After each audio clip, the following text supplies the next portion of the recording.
Hi, welcome to the first video of this channel, Infosecfactory, and we are going to discuss why you should protect your accounts. So we're going to dive deeper into the biggest data breaches in history. We're going to talk about the risks of data breaches, and we will show you a real-world example of a very big data breach that involved Ashley Madison. And after that, we're going to give you some tips for protecting your accounts. So let's go on to the next slide. So first, we are going to dive into the data breach of Hilton Hotels, which took place in 2017. And as you can see, it's still very relevant to this day because this article was written in January of 2023.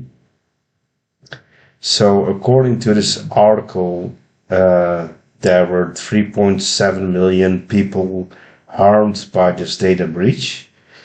And as you can see here by this article from Data Insider, Hilton was fined $700,000 for this data breach. And in Europe, we have the GDPR law, which is more strict than privacy law in the US. And this article is all about the difference about that, because in the US, Hilton had to pay $700,000, but if it was in Europe and it would fall under the GDPR, Hilton would be up to 420 million US dollars in payments for fines. So that kind of gives you an insight of how strict European privacy law is and what the effect could be on your business. So let's move on to the next one, which is Yahoo.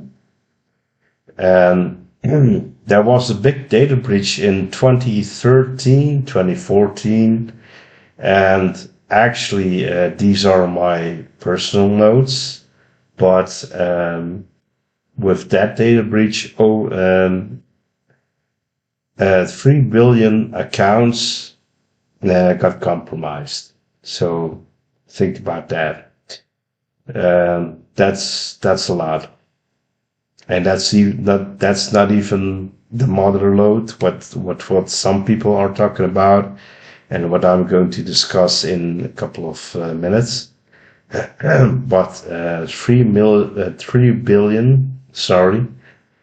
billion records were breached, and yeah, that's a lot. And if you think after 10 years all the problems were solved within Yahoo, you're wrong, because this is an article from Dark Reading, and this basically explains you that all the security shortcomings that were that they found when this data breach happened are still not resolved to this day. So that gives you also something to think about when you are using services like Yahoo, and how they are protecting the information of their customers.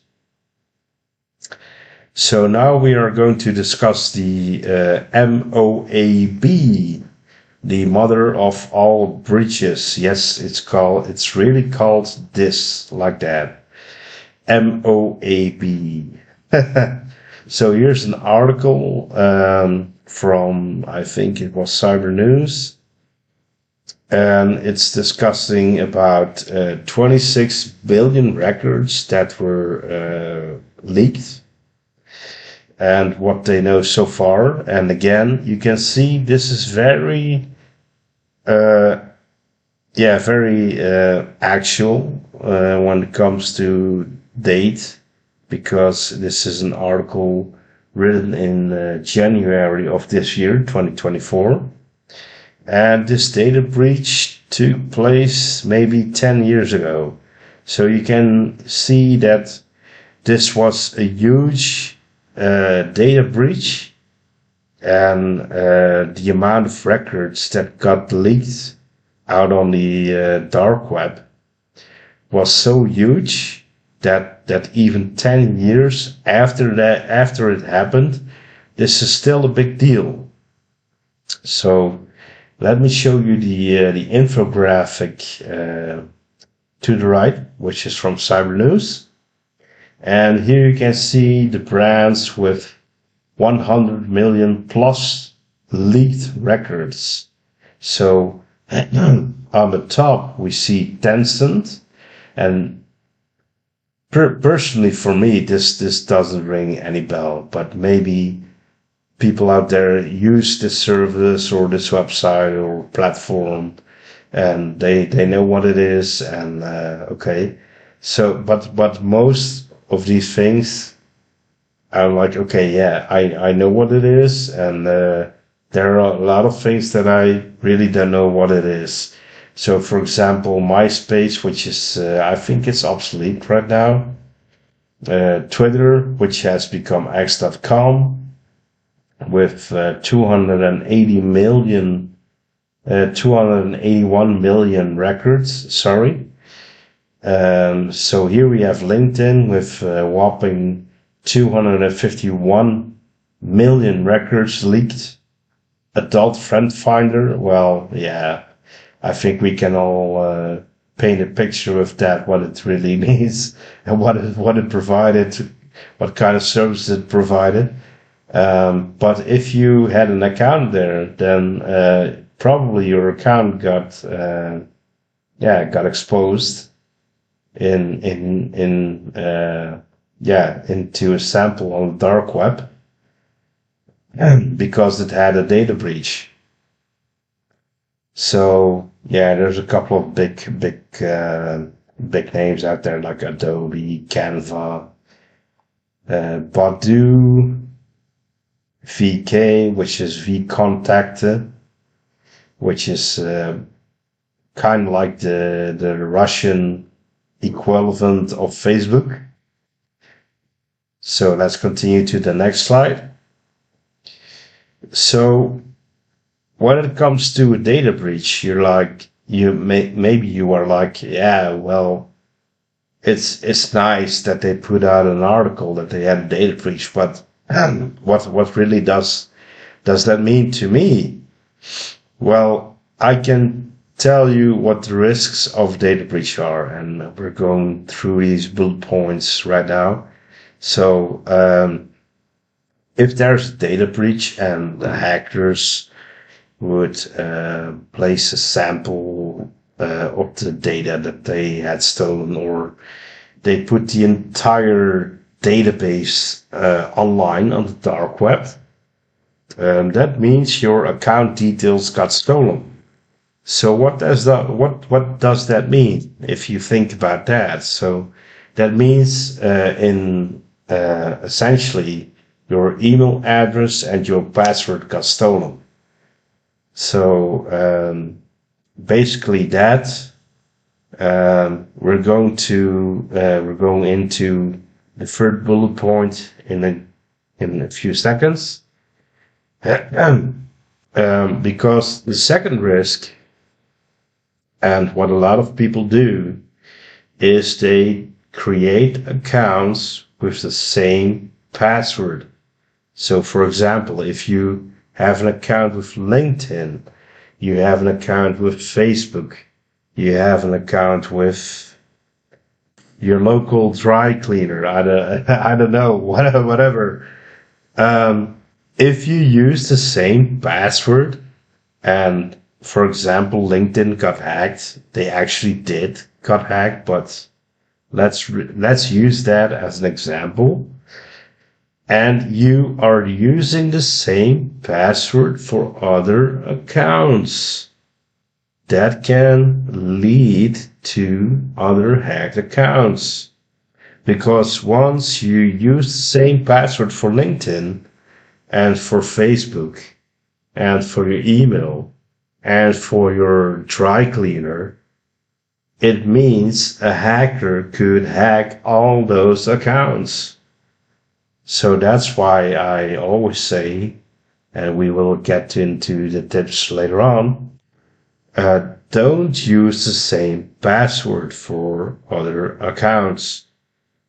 So the third risk is about identity theft. So next to accounts details got stolen, like your email address and your password, it could be that your personal identifiable information, PII data, it's what we call it, got leaked. And that could mean that your social security number, birth date, and address got leaked and actually posted online somewhere on the dark web. Now that's a very scary thought, right? So the fourth bullet point is financial loss. So what if hackers got to steal information like your credit card number, your bank account number? They can actually steal money or crypto. For example, if they would have the passphrase of your cold wallet or of the crypto platform exchange where you buy crypto, they can steal your crypto. Or they could make online purchases. For example, if a database got leaked that has credit card numbers, but also the CVC code that comes along with these credit card numbers, hackers can actually make online purchases on your name. Think about that. So the fifth bullet point here is reputational damage. So if you have someone who's really mean and wants to extort you, and they get certain kind of information, they will make sure you will have reputational damage. That can be on a personal level, but it also can be on an enterprise level or company level. Because if you have an account that got breached and it has some sort of info, it could really cause reputational damage to the company that you own or that you work for. So please let that sink in. And finally, the last bullet point is that you can become a victim of phishing campaigns. Now, let me explain this one further to you, because when there's a data breach and hackers get your account details, like your email address, it could be that you become a victim of phishing campaigns. And that's what we see a lot lately. Because when they have your email address, they are going to send you phishing mails and hope you will fall for it, and with the purpose that hackers have in mind, for example, getting your account details like your username and password, or maybe just log into your bank account to steal money, or log into your crypto account. You never know. But that's what these phishing campaigns are all about. And when they have, when hackers have a really large database with account details and email addresses, they can spin off huge phishing campaigns. So be aware of that one. So let's continue to the next slide. And I'm going to give you a real world example.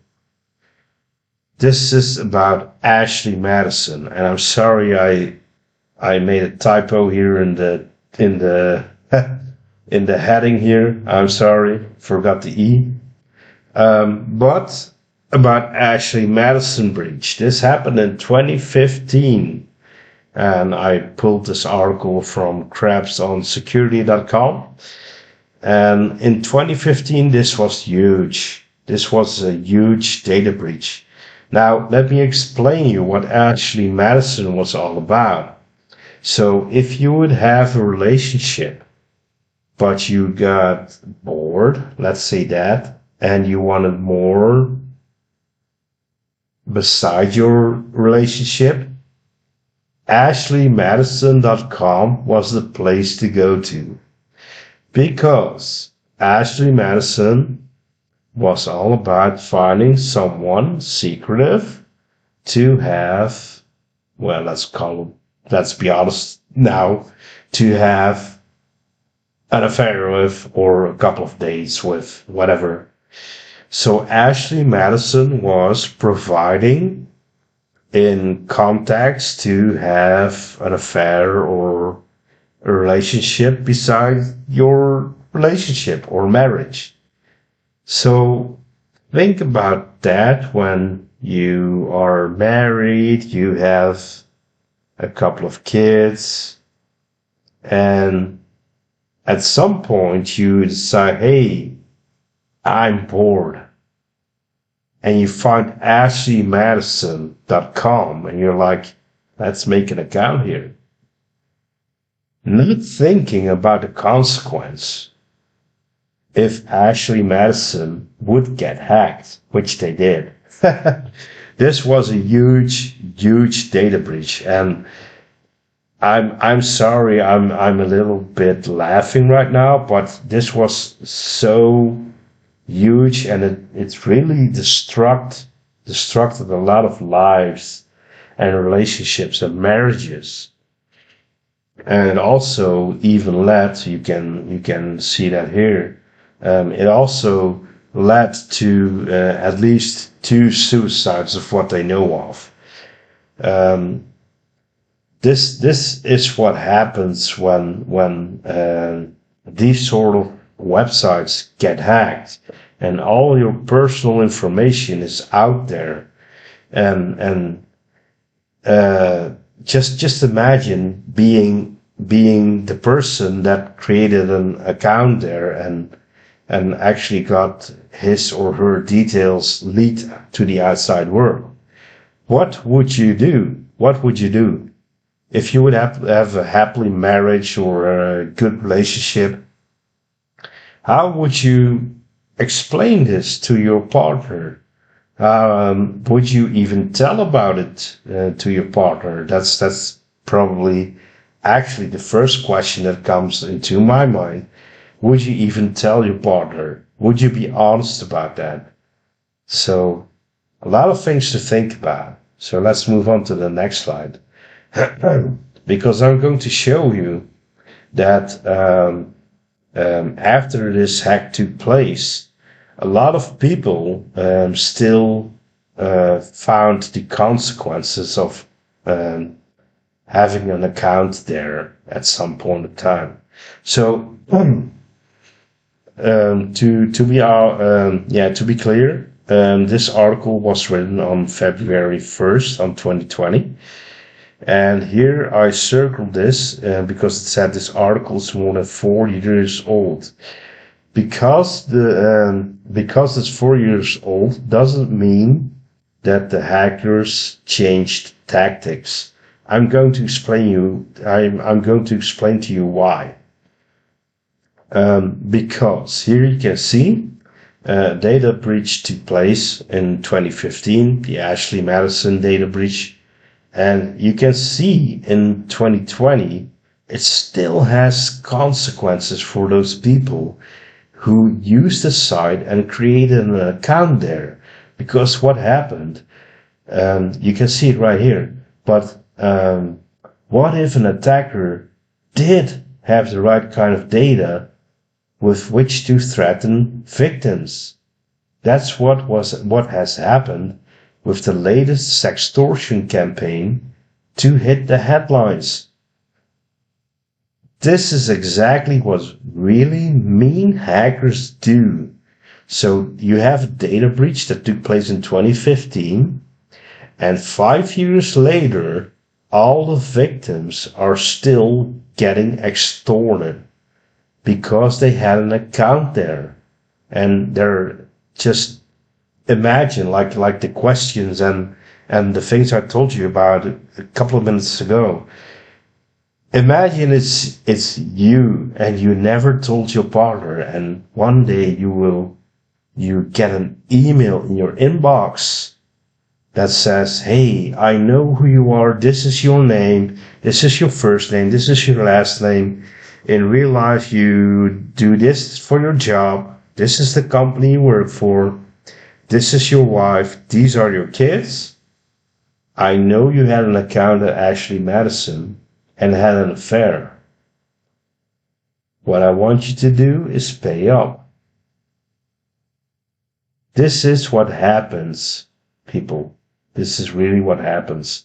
I'm sorry I have to break this news to you and make you aware of stuff that is really happening in the world out there, in maybe the dark cyber world, as we may call it, the dark web and that sort of things. But this is how mean hackers operate. And I hope you see what I'm trying to tell you right now. That these sort of sites like Ashley Madison, where you can have an affair and that sort of things, are, I'm not judging anyone, but this is really, really dangerous when the site gets breached. So, okay, let's continue. So, let's go deeper into tips for protecting your accounts, because everyone will tell you the first thing, use strong passwords to protect your accounts. Is that the only thing? No, of course not. No. It's not only about strong passwords. Second bullet point here, do not use the same password for multiple accounts.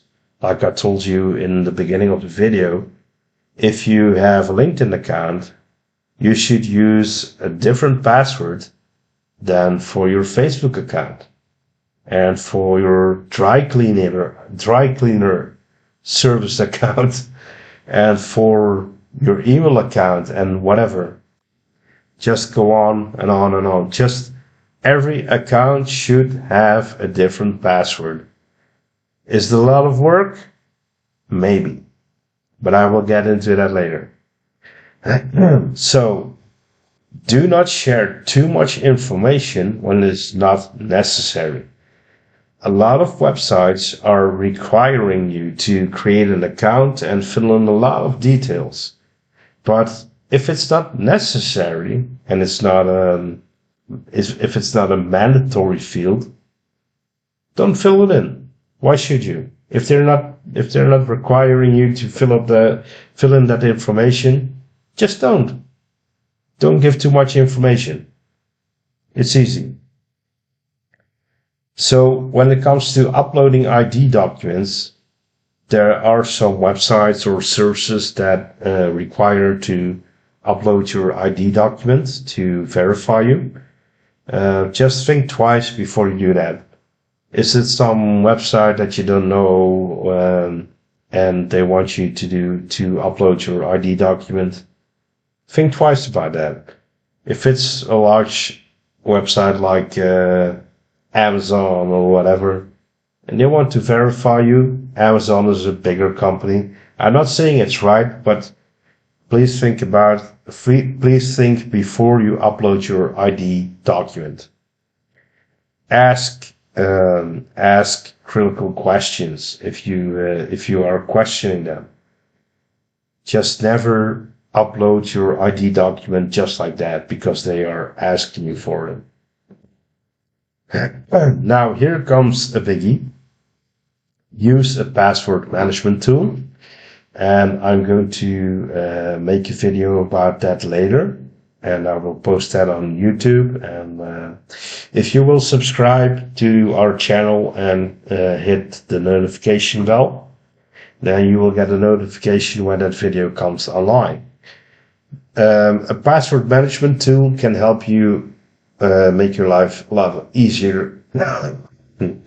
Excuse me. When it comes to protecting your accounts. A password manager usually has a password generator in it, but it can also store all the accounts that you create within the password management tool. And a lot of password management tools also have plugins for your browser.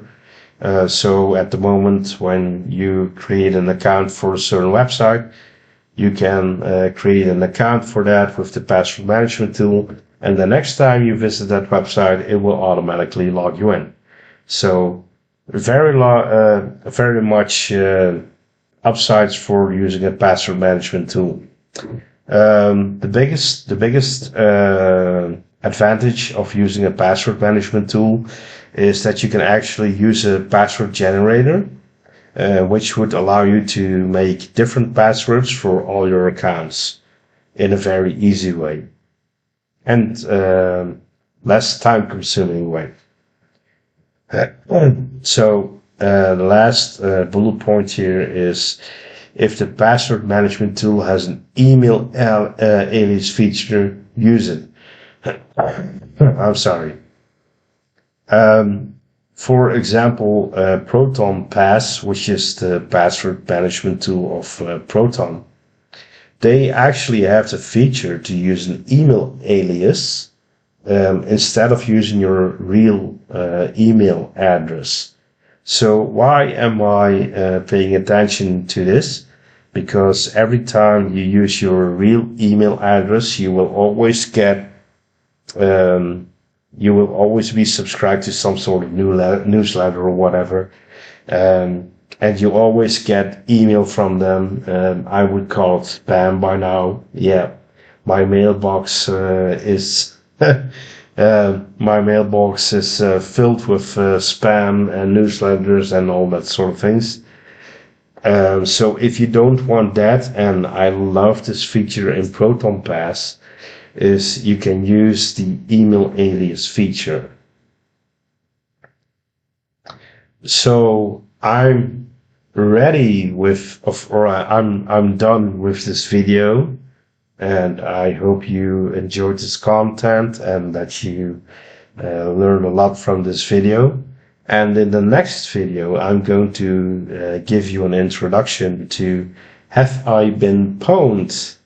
And this is a service that you can use to check if your email address was